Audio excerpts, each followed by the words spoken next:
Good morning, I'm Diane Macedo. Thanks for streaming with us. In today's update, the House is getting ready to vote on President Biden's nearly $2 trillion COVID relief bill.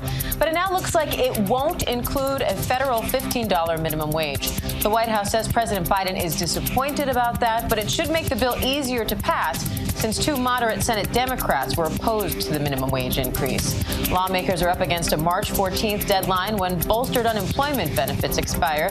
The bill would extend those benefits and include $1,400 in stimulus checks to most Americans, $350 billion in aid to state and local governments, and billions more for vaccine distribution, COVID testing, and grants to schools.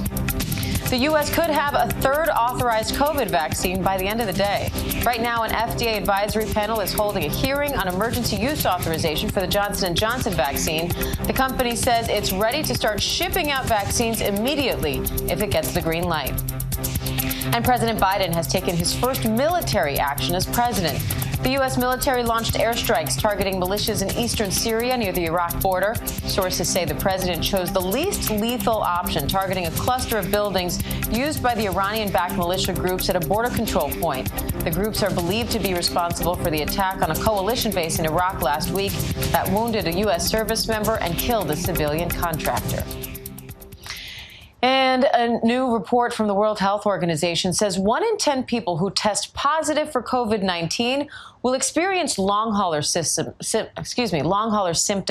Now, we've seen adults suffer from symptoms for weeks or even months after being diagnosed. Now we're seeing children suffering these long-term impacts. One young boy is even asking Dr. Fauci for help. ABC's Stephanie Ramos has more.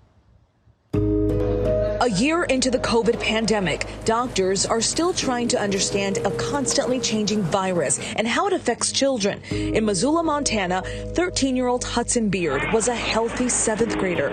Now he's a COVID long hauler. He came down with the virus in November and has not recovered. When COVID hit him, it hit hard. Months later, Hudson is in constant debilitating pain, his condition not improving. Just last week, Hudson got a chance to ask Dr. Anthony Fauci for help at this lecture. Every day when I wake up, I have constant migraines, severe headaches, and I'm super dizzy. My stomach hurts, I vomit, my heart races, and I can't read or write.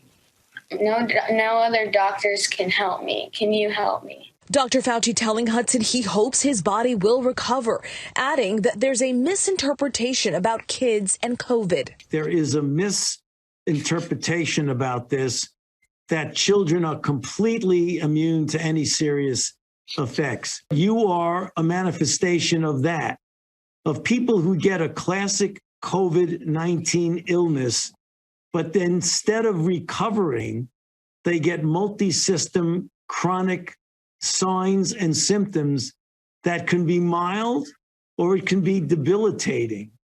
We don't know enough about it, Hudson, for me to honestly tell you what's going to happen over the next couple of months to a year. In New York City, 13-year-old Maggie Flannery can relate to Hudson. How did you feel during that time? Well, I was sick for about 5 days, and it was pretty bad. And then I felt completely fine for 5 days, and then I got sick again, and it really never went away fully. Maggie telling us she's still struggling after getting COVID last March, and then again early February. Every day I will feel lightheaded and like I'm having trouble breathing, and maybe chest heaviness. And I had to completely quit ballet. I really just go to school and come home and do my homework. What she and Hudson are going through isn't the multi-system inflammatory syndrome that's found in children, also known as MIS-C. They're in a different category of rare, with the so-called long haulers. He's been in and out of the hospital 5 times now. About 10% of adults who get COVID experience this post-acute COVID-19 syndrome, PAX for short, where symptoms last weeks to months to even longer. More than 2,000 children have been diagnosed with MIS-C since May of 2020. And while more than 3.1 million kids nationwide have been diagnosed with COVID since the start of the pandemic, what's still unknown is how many of these kids are long haulers. We don't know enough people with this to really inform us how quickly to expect it to get better. And that's hard for Hudson. It's hard to know that you're kind of a new example of an illness that we're learning about as we're going. So right now, Hudson's on a couple medications. He does take an anticoagulant for the dilated heart coronary arteries. He's also on a medication that hopefully will help his migraines. The problem that we have faced with Hudson is that we treat one symptom and then another symptom arises. And it's hard being sick for a long time. These kids hanging on to the hope that things will get better eventually. The doctors don't really know very much yet, so they are kind of learning about it with us. But they have said that most of their other patients are just like slowly getting better and that it will end soon. If you don't fight, you can't win. And if you win, it's because you fought. For ABC News, I'm Stephanie Ramos in New York. Stephanie, thanks for that. It's sad when we see it happen to adults, even sadder when we see it happen to kids. And now let's get to some of the top headlines in technology today. Here's Deirdre Bolton. In today's Tech Bites, TikTok agrees to pay $92 million to settle dozens of lawsuits. The popular app accused of sharing private user data with outside parties, including some based in China. The money would go to actual TikTok users. The deal still needs court approval. Apple releasing an update to fix a charging problem that's destroying some of its laptops. The issue has been linked to later models of the MacBook Pro and the MacBook Air. The damage appears to take place when connected to third-party USB hubs and docks. Finally, watch out Instagram. Here comes Dispo, a new photo sharing app that is meant to replicate using a disposable camera. Multiple users can take photos on the same roll. Everyone gets to see the pictures the next morning so they can find out what developed overnight. Those are your Tech Bites. Diane, back to you. All right, Deirdre, thanks. And this morning, we are spotlighting a young entrepreneur who started his own business to help him pay for college.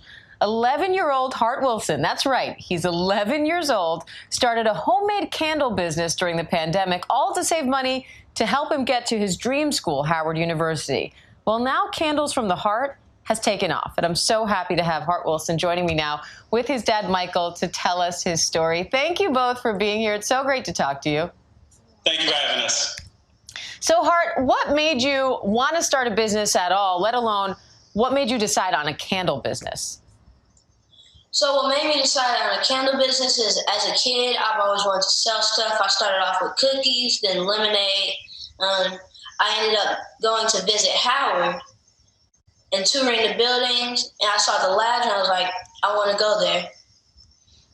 And what do you think? What's the best part of running a business, and what's the hardest part? So the best part is you don't have to work for nobody. You get your money. And probably the hardest part is when all the orders start overflowing. Does Dad ever help you out? Michael, I see you nodding yes. Hart, what do you say? Yes.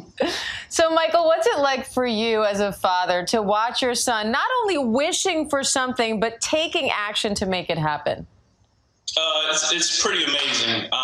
We knew this would be something that could possibly take off. It just brings joy that he wanted to take the steps to do it himself. After we toured Howard and he went into the engineering building and fell in love, and my wife Stacy and I had never seen him like this about anything before.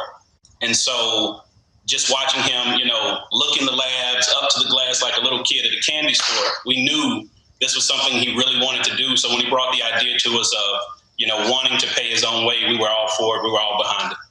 And so, Hart, what would it mean to you to be able to see that dream through, to be able to go to Howard University? Everything to me. I've always wanted to go there ever since a little kid. And what is it about that school that draws you in? It's just like the campus, the labs, a lot of stuff that just brings me joy to go there. And a lot of kids would react to that by then just complaining to their parents and saying, hey, I want to go there, period, amen. What made you decide, I'm going to take matters into my own hands and I'm going to start a business to help pay for this? No, like what made you? Well, I'll answer that. When he came to us, because like most kids, he loves playing Fortnite, football, chess, all that stuff.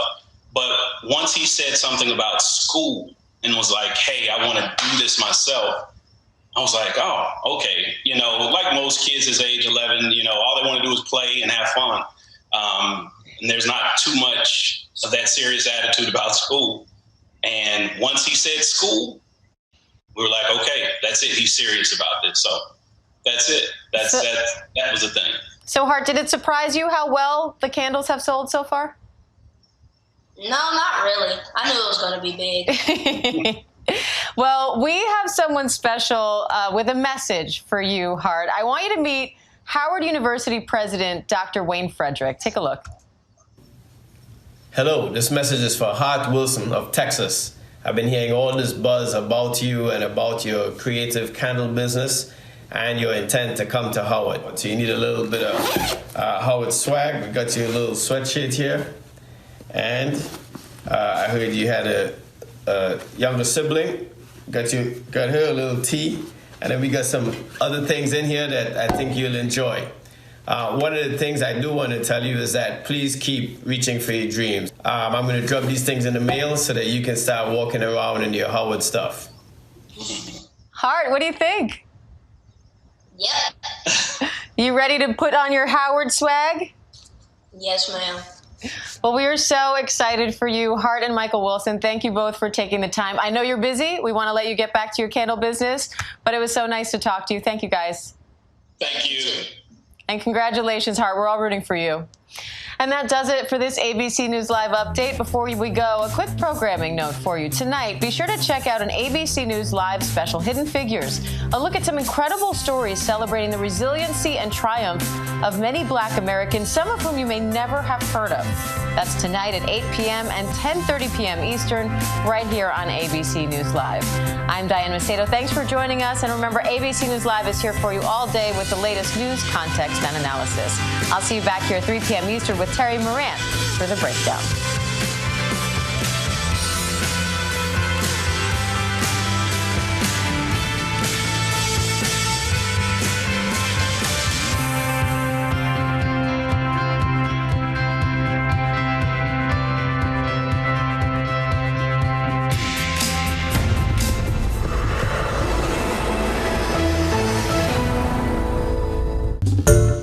Hi everyone, George Stephanopoulos here. Thanks for checking out the ABC News YouTube channel. If you'd like to get more videos, show highlights, and watch live event coverage, click on the right over here to subscribe to our channel, and don't forget to download the ABC News app for breaking news alerts. Thanks for watching.